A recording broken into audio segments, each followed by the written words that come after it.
Hello, and welcome to another Multisensory Monday. Today we are going to be talking about blending boards. So we're going to talk about reading easy, simple CVC words. So if this is something you want to know more about to help your kids, then let's get into this video.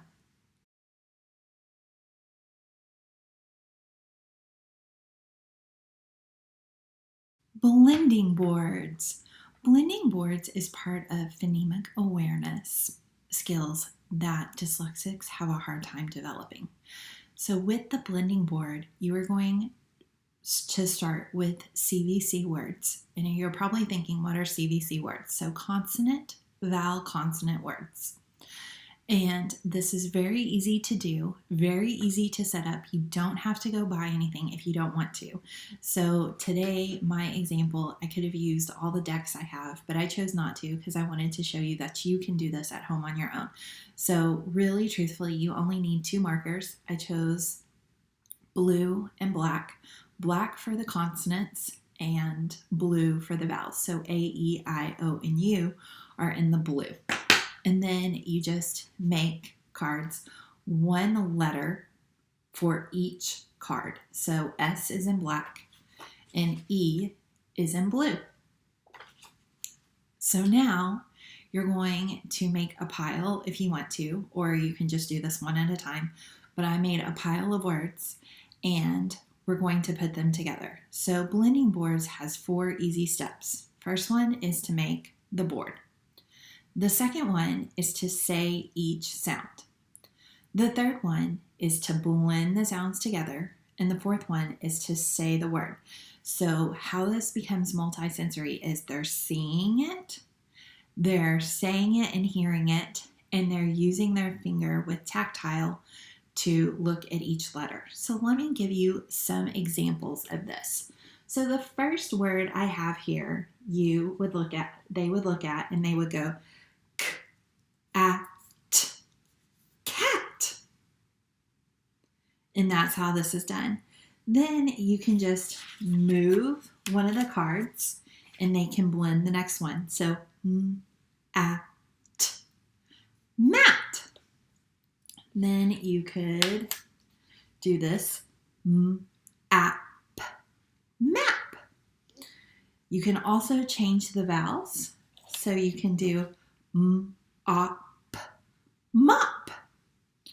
You can also do more, or op, or you could add words and make them nonsense words so they could just practice doing this. So hum.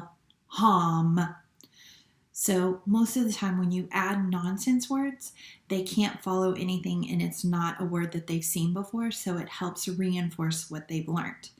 So this is just a quick, simple way to help them start blending and putting together simple, easy to use words.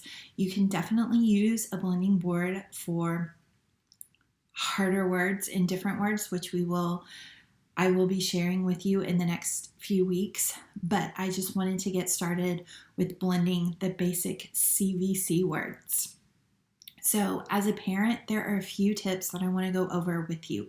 To make this multisensory, you can't use your finger like here. It needs to be your child's finger. So they need to be the one using their finger. Hum. You can't do it for them. That is one of the things that I learned. And then also make sure that you are clipping your sounds. One of the things that I learned is I don't always clip my sounds. So I'll give you an example is b, b, b, Do you hear the on the end? I'm not clipping that sound. So it's b, b, b. Make sure that you are, when you're doing this and teaching your child, that you do clip those sounds. So b, k, because you could do k, and that's not the right sound. And so when it comes to blending and reading these words, it's going to be much harder. So make sure you're clipping the sound. So p, k, d, e. Do you see how I'm doing that? They're very simple sounds. So hum. And when you clip the sounds, it makes it much easier to blend and figure out what the word is. So to recap, for blending boards, the first step is to make the board. The second one is to say each sound. The third one is to blend the sounds. And the fourth one is to say the word. That's it. I hope you enjoyed blending boards. And if you like this, go ahead and give it a thumbs up. And I will see you next week for another Multisensory Monday. Bye!